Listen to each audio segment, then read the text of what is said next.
여러분, 우리는 다 나름대로의 소망, 소원, 이루어지기를 바라는 바를 가지고 있습니다. 그것을 이루기 위해서 나름대로 목표를 정하고 절치부심하면서 노력을 많이 기울입니다. 그런데 그것을 이루기 위해 우리가 노력하는 데서 끝나는 것이 아니라 우리는 하나님을 믿는 사람들이기 때문에 그 소망을 기도에 담아서 하나님 앞에 올려드립니다. 얼마나 간절하게 기도를 드리십니까? 여러분, 우리의 이런 기도가 이루어지기 위한 조건들이 있다면 그것은 어떤 것들일까요?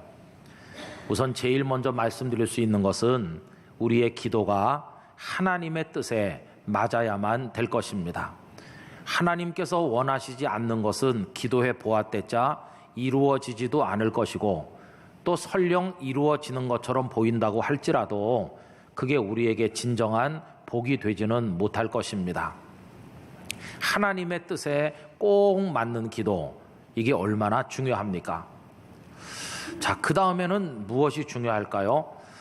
내가 드리는 지금 이 기도가 아무리 생각해 봐도 하나님의 뜻에 꼭 맞는 기도 같은데 왜 이루어지지 않을까라고 생각이 들 때 우선 점검을 해봐야 될 것은 내 기도가 하나님이 원하시는 분량을 채웠는가 하는 것을 점검해봐야 될 것입니다. 여러분, 기도의 분량이 꽉 찰 때까지 기도한다는 것은 대단히 중요합니다. 예를 들어서 구약 성경에 보면 북왕국 이스라엘 아합과 이세벨의 이야기가 나옵니다. 이 두 사람은 왕과 왕비로서 얼마나 폭력적이고 악하게 나라를 통치했는지요, 이스라엘이 몸살을 앓게 되었습니다. 뿐만 아니라 이 두 사람은 바알신, 아세라신 같은 우상을 열심히 섬기는 사람들이었는데 온 백성이 우상숭배에 다 미혹이 되어 온 나라가 우상숭배 천지로 변하고 말았습니다. 하나님께서는 진노하셨고 결국 그 땅에 3년 6개월 동안 우로가 그침으로써 땅이 다 갈라터지고 극심한 기근을 만나게 됩니다. 이 시간이 지나고 나서 여러분들이 너무나도 익숙하게 잘 아시는 갈멜산 그 꼭대기 위에서 바알의 선지자, 아세라 선지자, 도합 850명과 하나님의 사람 엘리야 한 명 사이에 영적 대결이 벌어지질 않습니까? 그때 그 대결의 내용은 제단 위에 제물을 벌려놓고 하늘에서 불을 내려서 응답하시는 신이 살아계신 참 신인 줄 알라 하는 내용을 가지고 대결을 벌이게 됐습니다. 먼저 바알의 선지자들과 아세라의 선지자들이 아침부터 저녁 때까지 불로 응답해 줄 것을 그들의 신에게 요청하고 부르짖고 심지어는 자해까지 해가면서 몸부림을 쳤지만 아무 소용이 없었습니다. 왜냐하면 바알이나 아세라는 인간이 만든 우상이었기 때문입니다. 그런데 저녁 소제 드릴 무렵에 엘리야가 홀로 제단을 쌓고 제물을 버려놓고 하나님께 기도합니다. 만군의 하나님 여호와여, 불로써 응답하셔서 하나님 당신만이 살아계신 참 신이심을 이 백성들로 똑똑히 알게 하여 주시옵소서. 기도하는데 하나님께서 불로 응답하셨습니다. 그래서 여호와 하나님 그분만이 참 신이라고 하는 사실을 백성들 앞에 선포하신 것이었습니다. 그런데 여러분, 그걸로 현안이 다 종결된 건 아니었습니다. 아주 시급했던 것은 3년 6개월 동안 비가 오지 않아서 갈라터진 이 대지에 비가 오는 게 남아있는 큰 과제였습니다. 이걸 위해 엘리야 선지자는 갈멜산 꼭대기 위에 올라가서 하나님 앞에 기도를 드립니다. 그런데 그의 기도를 통해서 기도의 분량을 채운다는 게 뭔지를 우리가 배울 수 있다는 것입니다. 엘리야 선지자는 기도를 하시는데 그냥 이렇게 서서 기도한 게 아니었습니다. 바싹 엎드리고 허리를 굽힐 만큼 굽히는데 이 얼굴을 무릎 사이에 묻을 정도로 바싹 굽혀 엎드려 하나님 앞에 기도했습니다. 몇 번요? 한 번, 두 번 했을 때 아무 응답이 없었습니다. 그래서 사환에게 7번까지 가서 하늘을 보라, 뭐가 나타났는지. 그런데 여러분 7번째 갔을 때 손바닥만한 구름이 나타났고 엘리야는 이제 하나님께서 비를 내리실 것을 직감하게 되었습니다. 여러분 몇 번까지 했다고요? 7번이요. 이 7은 상징적 숫자라고 할 수 있습니다. 기도가 채워지는 분량을 가르쳐주는 상징적 분량인 것입니다. 그래서 7번까지 기도하는 게 중요했잖아요. 여러분 1번, 2번 기도하다가 포기하지 말아야 됩니다. 7번을 채우시게 되기를 바랍니다. 이 7번이 상징적 숫자라면 내게는 700번일 수도 있고 7만 번일 수도 있는데 하나님께서 원하시는 분량을 꽉 채울 때까지 하나님 제가 포기하지 않고 인내하는 마음으로 기도하겠습니다. 이제 그걸 우리가 배울 수 있다는 겁니다. 자, 그런데 여러분 내 기도가 하나님의 뜻에 꼭 맞는 기도인 것 같기도 하고 기도의 분량도 다 채운 것 같은데 내가 지난 10년, 20년 오랫동안 하고 또 했는데 더 필요한가 할 정도로 내가 많이 기도했는데도 그 기도가 이루어지지 않는다면 그건 또 뭐가 문제일까요? 여러분 그때 우리가 이야기할 수 있는 한 가지가 있습니다. 아까 장로님께서도 기도 중에 언급하신 것처럼 우리의 믿음이 부족하다 하는 문제입니다. 이 믿음의 부족이라는 문제는 우리 모두를 참 힘들게 하는 영적 문제입니다. 우리가 기도했을 때 이렇게 두 가지 경우가 생긴다고 할 수 있어요. 첫째는 내가 기도를 했더니 아주 쉽게 응답되는 경우입니다. 이루어지는 경우죠. 이때는 아무 문제가 없어요. 지난 봄에 우리가 기적을 낳는 28일이라는 제목을 붙여놓고 하나님 앞에 그 어느 때보다 열심히 기도하려고 노력을 하지 않았습니까? 그 28일 기간이 지나기 전에 혹은 그 이후에 많은 교우님들께서 그동안 해묵은 저의 기도가 이루어졌노라고 감사해서 말씀하시는 걸 많이 들었습니다. 나는 기도했고 하나님은 응답하셨다. 할렐루야. 얼마나 멋진 얘기예요. 그래서 앞으로도 나는 기도하고 하나님은 이루시고 그런 일이 계속됐으면 하는 마음이 우리 모두에게 있질 않습니까? 여러분 기도해서 응답되면 아무 갈등도 없고 그저 기쁘고 감사할 따름이죠. 그런데 여러분 문제는 나는 기도했는데 이루어지지 않는 경우에 그때가 문제인 것입니다. 그때 어떤 일이 벌어질까요? 우선은 크게 낙심할 것입니다. 그러면서 영적 혼란에 빠질 것입니다. 그러면서 우리 속에서 의심이라고 하는 게 뭉게구름 피어오르듯이 스멀스멀 피어오르게 됩니다. 우리 안에 생겨나는 의심을 두 가지로 정리할 수 있어요. 하나는 하나님의 사랑에 대한 의심입니다. 하나님께서 나를 사랑하시지 않는가 보다 하는 의심이 생긴다는 겁니다. 그런데 여러분 하나님의 사랑에 대한 의심은 온당한 의심이겠습니까? 결코 그렇지 않습니다. 왜냐하면요 성경의 증언대로 하나님께서는 저와 여러분을 사랑하시되 시시한 사랑, 보통 사랑, 미지근한 사랑, 있다가 없어지는 사랑, 그런 사랑이 아닌 집요하고도 끝까지 그리고 절대적인 사랑으로 우리를 사랑하시기 때문입니다. 그 사랑의 결정체가 뭡니까? 독생자 예수님을 이 세상에 보내셔서 우리가 죽어야 될 그 십자가 형틀에 우리를 대신해서 죽게 하시게까지 한 거, 이게 하나님의 사랑의 결정체가 아니겠어요? 그렇게 우리를 사랑하시는 하나님이신데 어떻게 날 사랑하지 않으시는가 봐 라고 의심할 수가 있겠느냐 하는 것입니다. 여러분 사가랴에게 천사가 나타나게 해주신 것도 사가랴를 향한 하나님의 사랑의 표현입니다. 사가랴에게 나타난 천사 이름이 뭡니까? 가브리엘이죠. 가브리엘은 성경 속에서 좋은 소식을 전해주는 굿뉴스를 전하는 천사로 나타나요. 사가랴가 이 좋은 소식을 가지고 왔어요. 그 가브리엘이 사가랴에게 이 좋은 소식이 뭡니까? 아들을 낳게 될 거라는 소식이었어요. 저는 상상해봤습니다. 어떻게 이런 일이 벌어졌을까? 하나님께서 가브리엘을 부르시는 거죠. 가브리엘, 너 사가랴에게 좀 갔다 와라. 사가랴가 자식이 없어서 애쓰는 모습을 내가 보고 마음이 안 좋아. 가서 내가 아들을 줄 거라는 이 좋은 소식을 가서 전해라. 사가랴가 막 기뻐하면서 찬송하고 하는 그 모습을 내가 보고 싶구나. 그러면서 가브리엘 천사를 보내지 않았겠어요? 여러분, 이게 얼마나 아름다운 마음 씀씀입니까? 사가랴를 향한 하나님의 사랑이 거기서 느껴지지 않으세요? 사가랴를 사랑하신 하나님 아버지께서 오늘 이 자리에 있는 우리들을 사랑하시는 줄 믿습니다. 하나님의 사랑을 의심하는 것은 온당하지 않다 하는 겁니다. 그런데 우리 속에 또 하나의 의심이 있어요. 그건 뭐냐 하면, 하나님께서 날 사랑하시기는 하시는데 내 소원을 이루실 능력은 부족한 게 아닌가? 하나님의 능력에 대한 의심이 생길 수 있어요.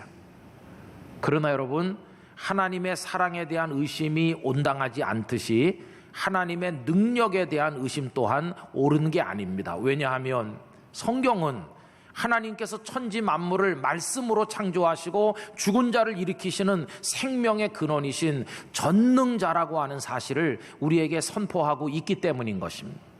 하나님은 결코 능력이 없어서 우리의 기도를 이루지 못하시는 분이 아니라고 하는 것입니다. 그러므로 하나님의 능력을 의심하는 것 또한 온당하지 않다는 것을 알 수 있죠. 그러나 우리가 다 기도해야죠. 어떤 문제든지 뭐든지 기도합시다, 여러분. 근데 이렇게 믿음이 없는 목사라서 힘든데 이 말씀을 읽어보니까 아니 제사장 사가랴도 믿음이 없더라니까요. 하나님 앞에 의인이고 주의 계명과 율례 흠이 없이 살았던 이 사가랴 제사장도 믿음이 없구나. 믿음 없는 증거가 뭔지 아세요? 기도는 계속했는데 이루어질 거라고 믿지는 않았더라는 것입니다. 자녀를 달라는 기도를 계속 드렸다는 걸 알 수 있지 않습니까?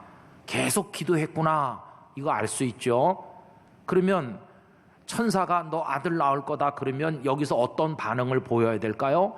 할렐루야 그러면서 그러면 그렇지, 나는 기도했고 하나님은 내게 자녀를 주실 줄 믿습니다, 드디어 이루어졌다, 아멘 하나님, 이렇게 확신 있는 반응을 보여야 되잖아요. 그런데 그게 아닌 것입니다. 사가랴의 반응은요, 뭐요? 제가 자녀를 낳는다고요? 말도 안 되는 소리. 이게 사가랴의 반응입니다. 아휴, 우리 부부가 폭삭 늙었는데 무슨 자녀를 낳는다고 그러세요? 이게 사가랴의 반응입니다. 여러분, 오래 기도했어요. 그런데 이루어질 거라는 생각은 하지 않고 있잖아요. 믿지 않고 있질 않습니까? 이게 사가랴의 모습이에요. 기도는 하면서도 믿지는 않고 믿습니다 그러면서도 마음으로는 의심하는 이런 이중적인 문제는 도대체 왜 생기는 것일까? 칼빈의 말에 의하면 우리가 이 육체를 입고 있기 때문이라고 설명했습니다. 육체는 늙어가고 병들고 연약하고 그러다가 쓰러지는 게 육체죠. 이거는 본래적으로 연약합니다. 그래서 은혜를 받은 영혼으로부터는 기쁨, 감사 이런 게 흘러나오지만 우리가 입고 있는 이 몸뚱아리, 이거는 연약해가지고 늘 우리를 불안하게 하고 흔들리게 하고 우리 속에 의심을 가져온다고 얘기했어요. 그러면서 칼빈 선생님은 덧붙이기를 육체를 입고 있는 한 완전한 믿음에 도달할 수는 없다고, 이 세상에 완전한 믿음이라는 것은 없다고, 그 사람이 누구이든지 그 사람이 얼마나 오랫동안 하나님을 믿었든지 그런 여부에 상관없이 모든 사람 속에는 의심이라고 하는 게 생겨난다고, 구원의 문제에 있어서까지도 그러하다고 설명을 하였습니다. 그러니까 저 같은 목회자도, 오래 믿으신 베테랑 권사님도, 믿음 좋아 보이는 장로님도 가끔 믿음 없는 말을 하기도 한다는 것입니다. 왜? 이런 한계 속에 있기 때문인 것이죠. 자, 그럼 여러분, 우리가 그럴 수밖에 없구나 이렇게 생각하면서 그냥 이대로 살면 되는 것일까요? 믿음 없는 상태로 믿습니다 하면서도 의심하고 기도하면서도 이루어지지 않을 거라고 생각하면서 그냥 어중간한 이런 모습으로 살다 끝나면 되겠느냐 하는 것입니다. 오늘 제가 드리는 말씀의 결론은 이겁니다. 우리가 연약하고 믿음이 없다 해서 이대로 계속 살 수는 없다는 것입니다. 그럼 어떻게? 저는 여러분들과 제가 영적 전쟁터로 나가기를 원하고 있습니다. 어떤 전쟁터? 우리 믿음을 끌어올리기 위한 영적 싸움이 벌어지는 전쟁터로 우리 모두 나가기를 원하는 것입니다. 사탄은 그냥 그렇게 살다가 끝내라고 말하지만 우리 믿음이 연약한 상태로 머물게 하고 계속 의심하게 만드는 사탄의 역사가 있지만 거기 굴하지 말고 그럼에도 불구하고 나는 더 큰 믿음, 더 건강하고 온전한 믿음을 가지고 싶습니다. 그런 열망을 가지고 영적 싸움의 현장으로 나가야 되겠다는 것입니다. 비록 100%의 믿음에 내가 도달하지 못한다 할지라도 나는 지금보다 더 큰 믿음, 더 온전한 믿음을 가지고 싶습니다. 그런 마음으로 우리 모두 믿음을 키우기 위한 영적 전쟁터에 나가야 되지 않겠어요? 저도 그렇고 우리 교우님들도 그렇고 더 큰 믿음의 자리에 서게 되기를 기원합니다. 어떻게 하면 좋을까? 제가 몇 가지 말씀드리려고 합니다. 첫째는요, 우리 믿음이 참 흔들리고 의심이 생길 때 여러분 포기하지 말자는 것이, 믿음이 막 흔들리고 의심이 생기면 관두자 이렇게 하지 말고 뭐 베드로나 나나 비슷하네 그러면서 오히려 힘을 내야 되는 거예요. 여러분, 칼빈 선생님은 이렇게 말씀했어요. 믿음이 많이 흔들린다 할지라도 잊지 말아야 될 것은 믿음의 씨앗마저 없어지는 것은 아니라고 말했어요. 여러분, 우리가 여러 가지 이유 때문에 믿음이 연약해질 때가 있으나 믿음이 뿌리채 없어지지는 않는다는 것이. 그래서 여러분, 믿음이 연약할수록 포기하고 이제 관둬야지 이렇게 생각하는 게 아니라 약할수록 더 도전해야 됩니다. 어디에? 더 큰 믿음을 향해서 포기하지 말고 다른 이들도 그랬다는 걸 생각하면서 힘을 내서 더 큰 믿음을 얻기 위한 영적 싸움을 싸워나가야만 될 것입니다. 두 번째로는요, 여러분 기도할 때마다 성경에 기록된 하나님의 약속의 말씀을 꼭 붙들고 기도하시기를 바랍니다. 말씀을 꼭 붙들고요. 이 말씀은 우리 믿음을 강화시키는 결정적인 요소이기 때문입니다. 그래서 여러분 기도할 때 그냥 우리 흐릿하게 하지 마시고요, 제가 권해드리는데 성경에 기록된 하나님의 약속의 말씀을 한 5구절 정도는 입에 촥 붙도록 암송하십시오. 하나님, 이 말씀을 붙들고 기도합니다. 이 말씀에 의지해서 기도합니다. 이 말씀이 우리 속에 믿음을 강화시켜 줄 줄로 믿습니다. 말씀을 늘 받고 묵상하고 늘 예배를 통해 말씀을 듣고 이렇게 하는 겁니다. 세 번째는요, 성령님께서 도와주셔야 돼요. 성령님께서 도우셔야 믿음이 생기게 돼 있어요. 믿음은 설득에 의해서 생기는 게 아닙니다. 말 잘하는 사람이 와서 얘기 잘해준다고 없던 믿음 생기나? 아닙니다. 강압에 의해서 생기나? 너 안 믿으면 가만 안 둬? 그런다고 겁먹으면 믿음이 생깁니까? 아닙니다. 심지어는 좋은 교육을 통해서도 믿음은 안 생깁니다. 성경 교육 받으면 믿음 생기지 않을까? 아니요, 성경 지식이 생길 뿐입니다. 물론 지식은 믿음의 보탬이 되기도 하고 우리 믿음이 건강한 믿음이라면 지식이 필요하기도 하지만 지식이 곧 믿음인 것은 아닙니다. 성경 66권을 달달달달 다 외웠다고 해서 그게 곧 믿음인 건 아닙니다. 그건 정신적 현상일 뿐이고 믿음은 우리 영혼 속에서 이루어지는 성령님의 영역 속에서 이루어지는 것이라 하는 것입니다. 지난번에 우리 단체 관람한 영화 예수는 역사다, 여러분 실제로 있었던 이야기를 배경으로 한 영화 아닙니까? 예일 대학을 졸업한 수재고 세계적인 신문 시카고 트리뷴지의 최연소 기자로 들어가서 상도 많이 받은 탁월한 기자가 아내가 예수님을 믿게 된 게 화가 나가지고 예수님은 다 허구고 가짜고 기독교는 엉터리다, 그거를 증명하려고 신학자, 고고학자, 역사학자, 무슨 의과대학 교수 뭐 이런 분들 다 만나잖아요. 심리학자까지. 그러면서 예수님이 가짜라는 걸 증명해 보려고 자료들을 수집하다가 끝자락에 가서 어떻게 됐나요? 예수 그리스도 앞에 손발 다 들고 항복하잖아요.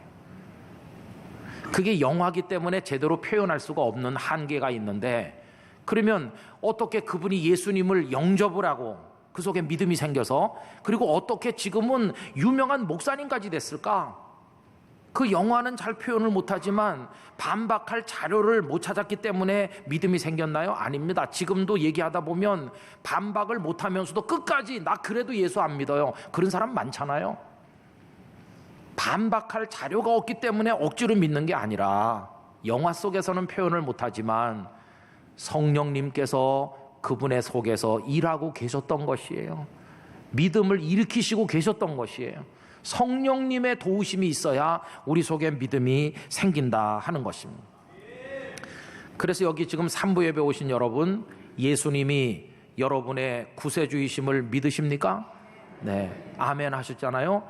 내 믿음이 비록 대단하고 완벽하진 않지만 예수님이 내 구주임을 믿는다는 건 우리 속에서 지금 성령님께서 일하시고 계시다는 증거인 것이에요. 고린도전서 12장 3절 끝부분 다 같이 읽겠습니다. 또 성령으로 아니하고는 누구든지 예수를 주시라 할 수 없느니라. 그러니까 예수님을 주님 이렇게 부르는 사람은 다 그 속에 지금 성령님께서 일하고 계시다는 증거인 것입니다. 내 속에 믿음을 일으키시는 분 누구시라고요? 성령님이시라고.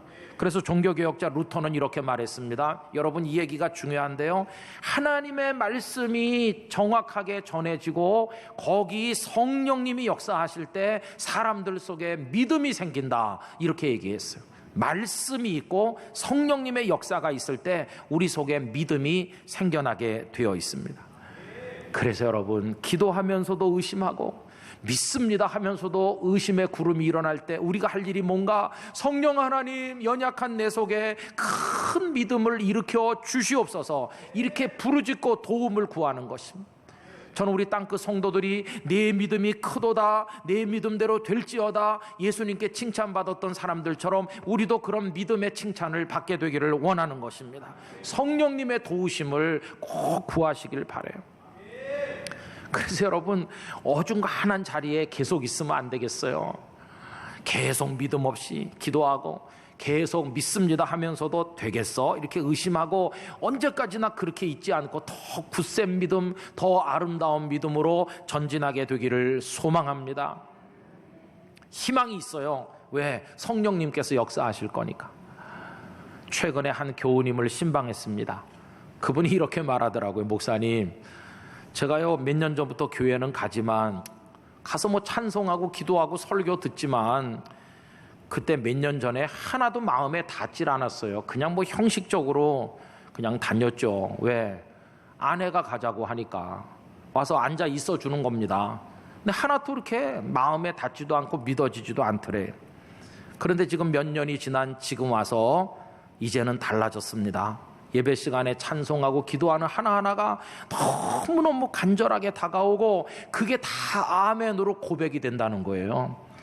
여러분, 그 얘기 들으니까 마음이 기뻤어요. 지나간 몇 년 허송세월의 시간이 아니라 성령님께서 그분 속에 믿음을 일으키시고 계셨다는 증거 아닙니까? 앞으로 몇 년 더 지나면 성령님은 그분의 믿음을 더 큰 믿음으로 만들어 주실 거 아니시겠습니까? 마찬가지로 그 하나님의 성령께서 제 속에도 여러분 속에도 일하셔서 우리를 더 아름다운 믿음의 자리에 나가게 하실 줄로 믿습니다. 이 영적 싸움이 성령님을 통해 우리 안에서 이루어지는 것이, 언제까지 100% 믿음, 0% 의심, 이른 자리에 온전해지지 못한다 할지라도 주님의 품에 안기는 그날까지 날마다 더 크고 아름다운 믿음을 가지기 위하여 달려가는 우리 모두가 돼야 될 줄로 믿습니다. 이런 기도를 드립시다. 주님, 저는 입으로는 기도하고 마음으로는 의심합니다. 저는 믿습니다 하는 순간 동시에 의심도 합니다. 이런 이중적인 저의 모습을 제하시고 온전한 믿음에 나아갈 수 있도록 저를 말씀으로 새롭게 하시고 오 성령님, 저를 붙들어 주시옵소서. 간절하게 기도하면서 전 우리 땅끝 성도들이 딴 거보다 믿음의 승리자들이 되시기를 축원하는 것입니다. 더 굳센 믿음으로 은혜의 보좌 앞에 달려가는 우리 모두가 되기를 주님의 이름으로 축원합니다.